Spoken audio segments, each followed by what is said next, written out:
Meu nome é Ricardo, 48 anos, irmão mais velho de 3.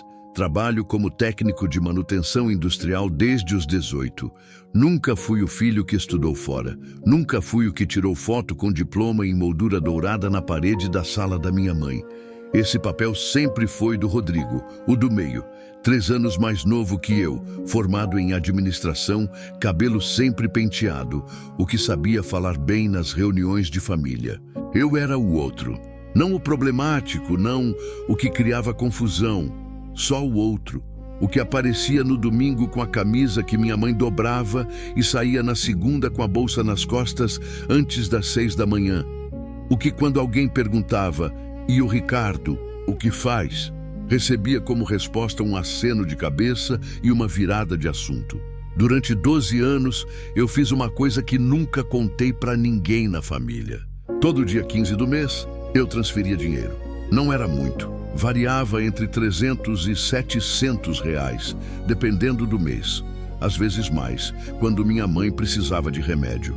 Quando o carro do meu pai precisou de conserto. Quando o apartamento que a família alugava ficou 2 meses com o IPTU em atraso e ninguém levantou a mão. Eu transferia sem avisar, sem esperar agradecimento, sem guardar recibo na época. Achava que não precisava, que família não se documenta. Eu estava errado. A primeira vez que ouvi o nome reunião de família, dito com esse tom, como se fosse algo oficial, marcado, com pauta, foi numa ligação da minha cunhada Fernanda, mulher do Rodrigo. Ricardo, domingo tem reunião lá em casa, assunto do apartamento dos seus pais. Ela não disse muito mais. Eu não perguntei muito mais. Marquei no calendário como se fosse uma visita normal e fui. O apartamento dos meus pais sempre foi o centro de tudo. Era um 3 quartos no bairro onde crescemos, comprado pelo meu pai nos anos 90, com um financiamento que ele levou 12 anos pagando. Quando ele aposentou, a ideia era que o apartamento ficasse como patrimônio da família. Ninguém nunca definiu bem o que isso significava. O que eu sei é o que acontecia na prática.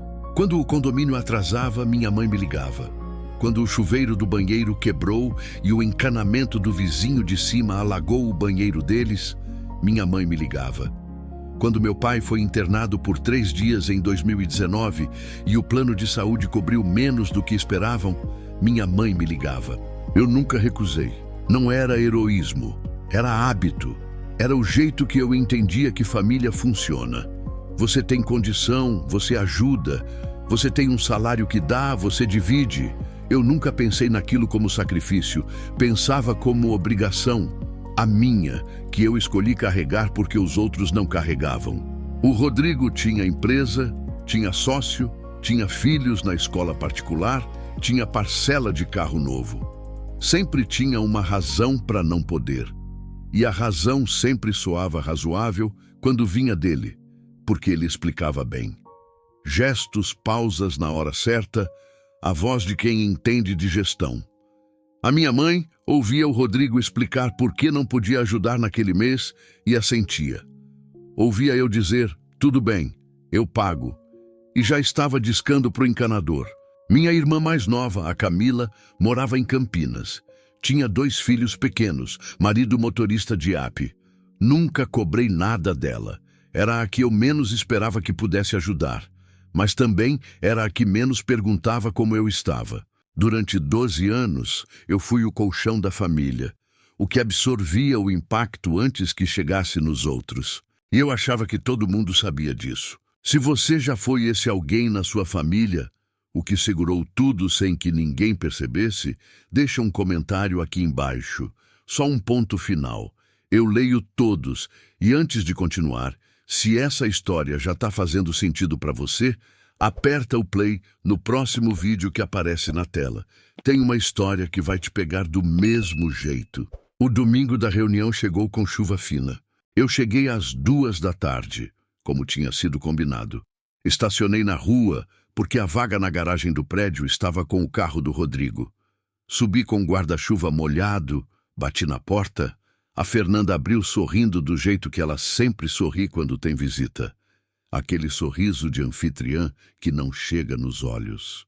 Na sala, minha mãe no sofá, meu pai na cadeira de sempre, a Camila, que tinha vindo de Campinas com o marido, o Rodrigo de pé perto da janela e um homem que eu não conhecia sentado à mesa com uma pasta fechada na frente. Esse é o Dr. Henrique, disse o Rodrigo. Advogado, a gente chamou para ajudar a organizar o inventário preventivo do apartamento. Inventário preventivo. Eu não conhecia esse termo. Soube depois que é uma modalidade legal de organizar a partilha em vida para evitar briga depois que os pais morrem. Não é ilegal, não é errado, mas é o tipo de coisa que, imagina, a família inteira deveria ter sido consultada antes de contratar um advogado e marcar uma reunião com pauta já definida. Sentei numa cadeira que sobrou. O Dr. Henrique começou a falar sobre frações, cotas, registro em cartório e TCMD, regime de condomínio entre herdeiros. Palavras técnicas ditas em velocidade de quem já explicou aquilo muitas vezes. Eu prestava atenção tentando entender onde eu entrava. Então o Rodrigo abriu um papel. A gente já chegou num acordo sobre como vai ser dividido, disse ele. 3 cotas iguais, 1/3 para cada filho. A diferença é que a Camila vai ceder a cota dela em usufruto para o pai e para a mãe enquanto eles viverem. E eu vou administrar o imóvel formalmente como gestor do condomínio familiar. Eu olhei para o papel e eu perguntei: "Você recebe a sua cota normalmente?", disse o Rodrigo, como se fosse óbvio. Mas quem decidiu isso? Quando foi que a gente combinou isso? Silêncio. A minha mãe olhou para o lado. A Camila mexeu no celular. O Rodrigo cruzou os braços com aquela paciência de quem está acostumado a lidar com quem não entende rápido. "Ricardo", disse ele com a voz baixa, o tom de sempre, "a gente conversou isso antes. A gente tentou te incluir, mas você é difícil de achar quando precisa tomar decisão. Você sabe disso. Eu soube naquele momento que era mentira, mas não tinha como provar nada ali. Então veio a parte que ainda carrego comigo." O Dr. Henrique abriu a pasta e empurrou um papel na minha direção. "É a autorização para a abertura do processo de inventário preventivo. Precisa das 3 assinaturas." Eu olhei para o papel. Era uma folha com 3 linhas em branco. Nas 2 primeiras já tinham assinaturas: Rodrigo e Camila. Eles já tinham assinado antes de eu chegar. Não era uma reunião, era uma formalidade. Eu tinha sido chamado para assinar, não para decidir. Olhei para minha mãe. Ela não me olhou de volta. Dobrei o papel, coloquei no bolso e disse que ia pensar. O Rodrigo bufou, um som pequeno, quase imperceptível, que significa "lá vem ele de novo." A Fernanda levantou para buscar cafezinho. A reunião estava encerrada. Fui embora sem comer o almoço que a minha mãe tinha preparado. Na segunda-feira não consegui trabalhar direito. Fiquei com aquela sensação que não é raiva ainda, é mais anterior à raiva. É quando você percebe que foi subestimado por tanto tempo que a subestimação já virou parte da rotina. E você só está agora acordando para isso. Na terça à noite abri o aplicativo do banco. Não procurei nada específico, só comecei a rolar o histórico de transferências. Meses, anos, fui voltando. R$250 em janeiro de 2014, 380 em março, 540 quando meu pai quebrou o tornozelo e precisou de fisioterapia particular porque a fila do INSS era longa, R$300 em dezembro de 2016 com a nota condomínio, 400 em julho de 2017 com a nota remédio mãe, 500 em 2019, 2020, 2021, durante a pandemia, quando meu pai ficou com medo de sair e minha mãe não queria que ele pegasse ônibus, nem que fosse, eu depositava sem falar nada, porque achava que ia soar como reclamação. Calculei no papel, R$63.420. Em 12 anos, eu tinha transferido, em valores corrigidos pela inflação do período, o equivalente a mais de R$60 mil para essa família. Sem contrato, sem recibo com esse fim, sem um único agradecimento público. E o Rodrigo tinha sido chamado de gestor do patrimônio familiar. Eu fiquei parado na cozinha por uns 20 minutos, sem fazer nada. Depois fui buscar todos os extratos. Imprimi o que dava, Salvei o resto em PDF com data. Montei uma pasta. Não por raiva, foi quase mecânico. O mesmo jeito que eu resolvia problemas na empresa. Você tem um problema técnico, você documenta, você age. Na quinta-feira, recebi uma mensagem do Rodrigo. Ricardo, o Dr. Henrique precisa da sua assinatura essa semana. Não precisa fazer uma novela disso. Eu li, guardei o celular e não respondi. Se você chegou até aqui, você já sabe que essa história não vai terminar do jeito que eles planejaram. Mas o que vem agora é a parte que ninguém na família esperava. Antes de continuar, compartilha esse vídeo com alguém que você acha que precisa ouvir isso hoje. Às vezes, a história certa chega no momento certo.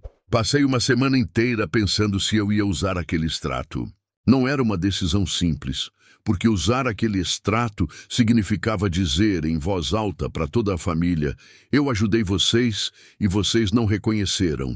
E isso, aquilo que parece simples de falar assim, é uma das coisas mais pesadas que existe. Porque tem uma parte sua que não quer ter que provar que ajudou, que queria que fosse visto sem precisar virar documento. Liguei para o meu tio Gilberto, irmão mais velho do meu pai, o único da família com quem eu conseguia ter uma conversa de verdade. Contei tudo. Ele ficou em silêncio por um tempo. E o que você quer, Ricardo? Quer o dinheiro de volta? Pensei. Não, respondi. Não quero o dinheiro. Eu dei o dinheiro. Quero que saibam que eu dei. Então você quer reconhecimento? Não. Quero que o Rodrigo não vire o gestor do patrimônio como se fosse o mais responsável da família, sendo que a única coisa que ele gerenciou foi a reunião que eu não fui convidado a construir. Meu tio disse, vai ser feio. Eu disse, já tá feio faz tempo.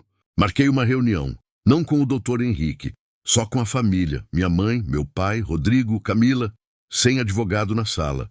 Cheguei com uma pasta fina, não falei nada de elaborado. Coloquei 3 folhas na mesa, o resumo das transferências por ano, o total corrigido e uma linha no final que dizia: não estou pedindo devolução, estou pedindo que a decisão sobre o patrimônio seja tomada com todos, com informação completa. O Rodrigo olhou para o papel, ficou em silêncio pela primeira vez em muito tempo. A Camila disse, eu não sabia. Minha mãe disse, Ricardo, eu sabia que você ajudava, mas não sabia que era tanto. Meu pai não disse nada, ficou olhando para o chão. O Rodrigo então fez o que o Rodrigo sempre faz quando não tem mais argumento. Mudou o ângulo. Tudo bem, disse ele, mas isso não muda o fato de que alguém precisa administrar o imóvel, e você não tem perfil para isso. Eu olhei para ele. Eu não quero administrar o imóvel, Rodrigo. Eu quero parar de ser o irmão que não é consultado. O Dr. Henrique foi chamado de volta uma semana depois, com uma nova configuração. As cotas continuaram iguais, 1/3 para cada. Mas a gestão do condomínio familiar passou a ser compartilhada entre os 3 irmãos, com prestação de contas semestral, assinada pelos 3. O Rodrigo não virou o gestor único. Foi o que eu pedi, foi o que ficou. Só que família não é cartório. Papel resolve estrutura, não resolve sentimento. Nos 3 meses seguintes, o Rodrigo não me ligou uma vez. A Fernanda parou de mandar mensagem no grupo de família. Numa festa de aniversário do meu sobrinho, filho deles, fui convidado, mas quando cheguei, o clima era aquele clima de quem foi colocado num lugar que não escolheu estar. Minha mãe me ligou um dia. Rodrigo tá magoado, Ricardo. Eu respirei fundo. Mãe, eu também fiquei magoado. Por 12 anos. Só que eu não falei. Ela ficou quieta. Vocês 2 precisam conversar, disse ela. Quando ele quiser, eu tô aqui. Até hoje, ele não ligou. O que mudou em mim foi isso. Eu parei de transferir dinheiro em silêncio. Não parei de ajudar. Mas hoje, quando ajudo, eu falo. Eu registro, não por desconfiança, por respeito à minha própria história. Tem uma coisa que eu aprendi que eu não sabia nome antes. Invisibilidade voluntária não é virtude. É um jeito de participar da própria exclusão. Eu fui o irmão invisível por escolha, achando que isso era generosidade. O que eu não entendia é que invisibilidade também ensina as pessoas a não te enxergar. E quando você aparece, elas levam um susto, ficam com raiva, como se você tivesse quebrado um acordo que só existia na cabeça delas. Eu não me arrependo de ter colocado o extrato na mesa. Me arrependo de ter esperado 12 anos para fazer isso. Se essa história tocou em algo que você carrega há tempo, deixa aqui embaixo um comentário, uma palavra, o que vier. E se você conhece alguém que está sendo o Ricardo da família dele agora, manda esse vídeo para essa pessoa. Às vezes, um vídeo faz mais do que uma conversa que nunca aconteceu. Até o próximo episódio.